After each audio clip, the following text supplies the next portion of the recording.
Hello friends. Friends, एक और paragraph आपके सामने। सिर्फ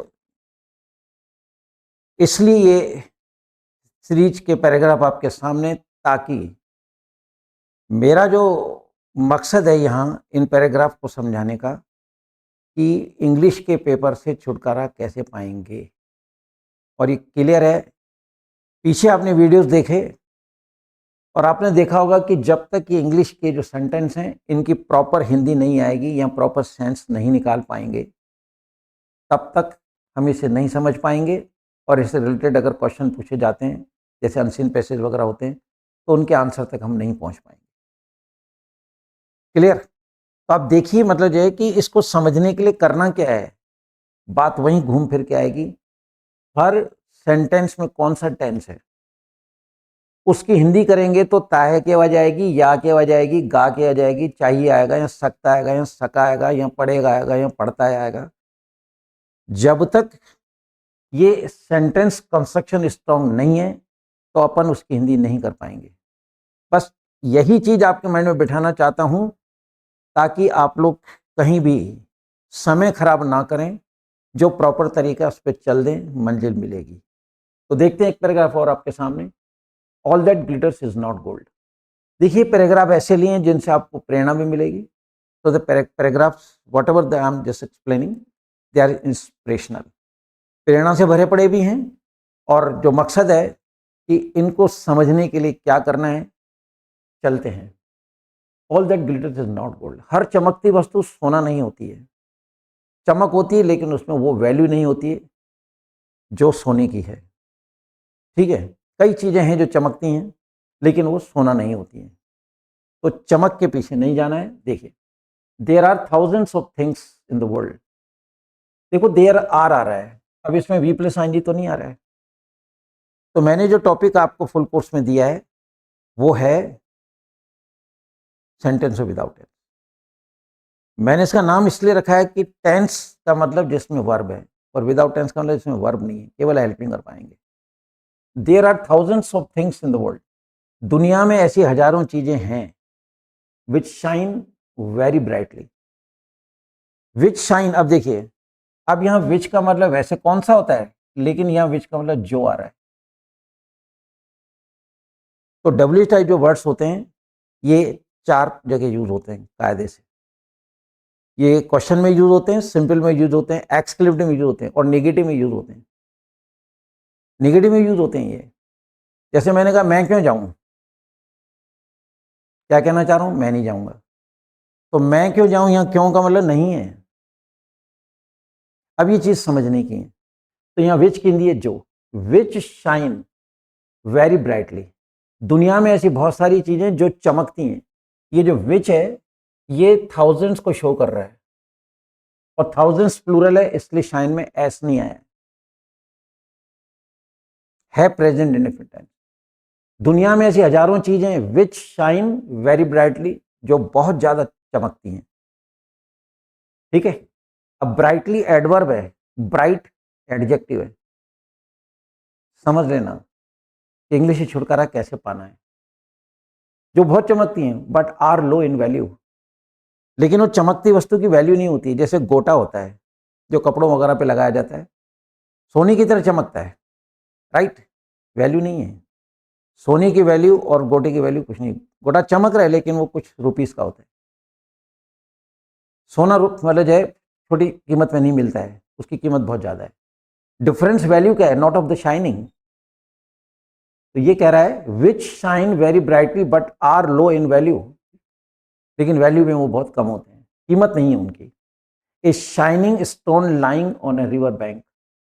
ए शाइनिंग स्टोन, अब देखिए, एक, ठीक है ना, चमकता पत्थर, लाइंग यानी पड़ा हुआ, on a river bank may look like a diamond.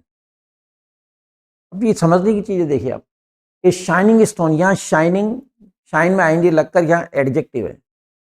एक चमकता पत्थर, तो यहाँ चमकता एडजेक्टिव है। एक चमकता पत्थर लाइंग पड़ा हुआ है on a river bank may look like a diamond, वो आपको लगेगा कि ये हीरा है। मे लुक ठीक है, मैं मतलब आपको ऐसा लग सकता है कि हीरा है, but in reality it is not सो। वास्तविकता नहीं है, वास्तविकता नहीं है। चमक को देख के आप कह रहे हैं कि हो सकता है गोल्ड है, तो वास्तविकता नहीं है ना। But in reality it is not so. या सो का मतलब ऐसा नहीं है। A well polished ornament of brass shines like gold. A well polished, अब आप ये देख रहे हैं वेल पॉलिश्ड, ये पॉलिश्ड वर्ड जो है आप कहेंगे थर्ड फॉर्म है, नहीं है। अगेन इट इज एडजेक्टिव, और जहां भी थर्ड फॉर्म की हिंदी करेंगे और वहां हुआ, हुई, हुए की आवाज आ जाए, वो आपका एडजेक्टिव है, ना कि थर्ड फॉर्म है, पास्ट पार्टिसिपल कहलाता है ना। जैसे मान लो मैंने कहा कि दरवाजे पे ताला लगा हुआ है, door is locked, door is locked, यहाँ लॉक्ड एडजेक्टिव है, पास्ट पार्टिसिपल है। हिंदी करोगे दरवाजे पे ताला लगा हुआ है, यहाँ भी वही चीज है। ए वेल पॉलिश्ड ऑर्नामेंट कहता है गहना जो बहुत अच्छी तरह से पॉलिश किया हुआ है। थर्ड फॉर्म की हिंदी करो, हुआ, हुई, हुए की आवाज आ जाए, वो एडजेक्टिव है, उसे थर्ड फॉर्म ना माने। Clear. Well polish ornament of brass कहता है पीतल है, उसकी बहुत अच्छी पॉलिश करी हुई है, शाइन्स लाइक गोल्ड, वो चमकता है सोने की तरह। अगेन देखिए शाइन में ऐसा आ रहा है, प्रेजेंट इंडिफिनिट टेंस है, इसलिए मेरी जबान से इसकी हिंदी निकल रही है आ है ना। Brass shines like gold, gold की तरह चमकता है। ए थिंग मेड ऑफ निकल कहते हैं एक चीज है जो कि निकल की बनी हुई है। व्हेन वेल पॉलिश्ड, जब उसकी पॉलिश अच्छी की जा, मतलब वेल पॉलिश किया हुआ हो, लुक्स लाइक ए सिल्वर, तो निकल चांदी की तरह दिखता है। सोने के एग्जाम्पल के बाद निकल का एग्जाम्पल लेके और चांदी से उसको हम कंपेयर कर रहे हैं। अ थिंग मेड ऑफ निकल, ठीक है, निकल की बनी हुई कोई चीज है। व्हेन वेल पॉलिश, जब उसकी अच्छी तरह पॉलिश कर दी जाती है, लुक्स लाइक सिल्वर। अगेन इसमें ये एस आ रहा है, प्रेजेंट टेंस, वो सिल्वर की तरह दिखती है। आयती की आवाज आएगी, आएगी। But neither brass can become gold, ना तो वो पीतल सोना बन सकता है, नॉर निकल कैन टर्न इनटू सिल्वर, और ना वो निकल चांदी कहलाएगी। चमक दोनों में है। अब देखिए इधर, but neither brass can become, अब कैन का मतलब सकता होता है। जब कैन का मीनिंग आपको मालूम होगा, जब बचपन से आदमी सीखना शुरू करेगा, किसी बच्चे को बताएंगे कैन का मतलब सकता होता है, तभी तो उसकी हिंदी कर पाएंगे। जैसा सेंटेंस है उसमें जो हेल्पिंग वर्ब आ रहा है, टेंस आ रहा है, आपको सेंस वैसे ही लगाना पड़ेगा और उसकी हिंदी उसी रूप में करनी पड़ेगी जो उसकी हिंदी पहचान है, हिंदी रिकॉग्निशन से। But neither brass can become gold, कहता है ना तो ब्रास गोल्ड बन सकता है, नॉर निकल कैन टर्न इनटू सिल्वर, और ना निकल चांदी में, है ना, बदल सकती है। इन द सेम वे, अब वो इन चीजों का एग्जाम्पल देके क्या कहना चाह रहा है, इन द सेम वे, इसी तरह से, a man should also not be जज बाय हिज, ठीक है, आउटवर्ड शोज। आदमी को उसकी बाहरी वेशभूषा से नहीं नापा जा सकता, नहीं जाना जा सकता। आपको लगता होगा कि कोई व्यक्ति है, उसके कपड़े ऐसे ही हैं, मतलब सिंपल सा है, तो हम क्या अज्यूम कर लेते हैं कि अरे ऐसे ही ये बेकार है। और कोई व्यक्ति मतलब जो है बहुत गंदा, लेकिन उसने ड्रेस बहुत अच्छा है, टाई शाई लगा रखी है, हम देखते हैं कि ये बहुत अच्छा है। पर कपड़ों के हिसाब से मतलब उसे जज ना करें, हो सकता है वो गलत हो जाए। तो ये कहता है, बट ये देखिए, इन the same way a man should also, अब देखिए शुड आ रहा है, इसका मतलब यहाँ इसकी हिंदी चाहिए आएगा। छोटी छोटी बातें हैं, ये बहुत छोटे लेवल का मैंने पैराग्राफ लिया ताकि आपके माइंड में ये डाल सकूं कि एक बार फुल कोर्स की तरफ जाके और आप अपना बेस बना लीजिए, हर तरह के हिंदी से इंग्लिश बनाना सीख लीजिए, उसके बाद रीडिंग की आदत डाल दीजिए। Right, by reading you will develop atmosphere of English around you, and later और sooner gradually you will go on speaking English. समय लगता है, लेकिन समय आ जाएगा बेस बनाने के बाद।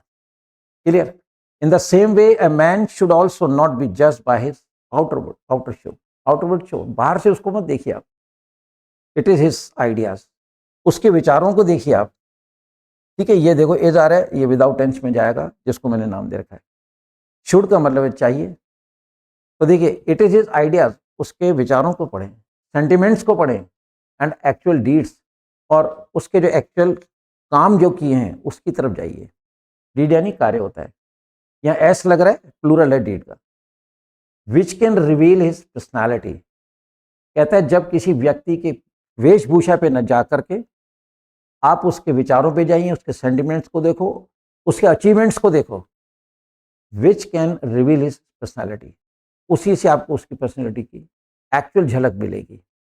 अदरवाइज कपड़ों से आप उसे नहीं जान सकते, है ना, जज कर सकते हैं। ठीक है, अब यहाँ कैन आ रहा है, विच कैन रिवील, जो, ये क्वेश्चन नहीं है, देखिए आप, यहाँ विच का मतलब जो है, इसलिए क्वेश्चन मार्क नहीं लगा है। तो विच क्वेश्चन भी बनाता है, विच आपका एक्सक्लेमेटिव भी बनाता है, विच आपका नेगेटिव भी बनाता है, विच आपको एक्सक्लेमेटिव में भी ले जा सकता है, सिंपल में ले जा सकता है। अब यहाँ विच का मतलब जो है, which can reveal his personality, जो उसकी पर्सनैलिटी को निखार सकती है, यानी कि हम उसकी पर्सनैलिटी को जान सकते हैं। मोर एवर डस्ट रिडन गोल्ड में नॉट शाइन एज गोल्ड, कहते ऐसे आगे चले, कहता बड़ी बात है, मोर ओवर मतलब बड़ी बात क्या, डस्ट रिडन गोल्ड, धूल में सना हुआ सोना, मतलब सोना है वो धूल में सन गया है, धूल लग गई उसके ऊपर, कीचड़ लग गया है, may not shine as gold, वो सोना है लेकिन कीचड़ लगा हुआ है, हो सकता है कि वो चमक ना हो उसमें, but in reality it remains gold, लेकिन वास्तव में है तो सोना, है ना। कलाम साहब दिखने में सिंपल थे, मनमोहन सिंह जी देखने में सिंपल थे, रतन टाटा, नारायण मूर्ति, तो these are the personalities look में वेरी सिंपल, और जब उनकी इंटेलेक्चुअल वेल्थ की बात करते हैं ultimate. So we can never judge with a we can never judge to a man with his apparent what he is wearing. Outer show उसे नहीं कर सकते हैं, हमें उसकी मतलब जो उसके अचीवमेंट्स हैं उनको देखना है। ठीक है, तो read in gold but in reality it remains gold. Hence इसलिए we should never get misguided by outward show of things.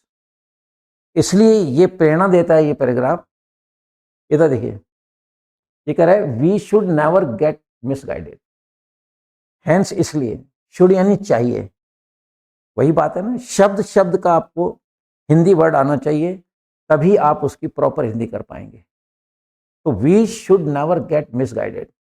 अब ये नेवर गेट मिसगाइडेड एक स्ट्रक्चर है कि हमें मिसगाइडेड नहीं किया जाना चाहिए, right, by outer world show of things. चीज़ों की जो बाहरी चमक है या बाहरी जो भी वो दिख रही हैं उस पर नहीं जाना है। इन ऑल, कुल मिला के कहना यह है, we are not to see the shining but values. हमें चमक की तरफ नहीं जाना है, उसकी वैल्यू की तरफ जाना है। जब उसकी वैल्यू को समझोगे तभी आपको मालूम पड़ेगा कि इसकी कीमत क्या है। इसका मतलब यह है कि आप ट्रांसलेशन की वैल्यू को समझें, राइट। ट्रांसलेशन की वैल्यू को समझेंगे तभी आपको यह एहसास हो जाएगा कि the real way of learning English is translation.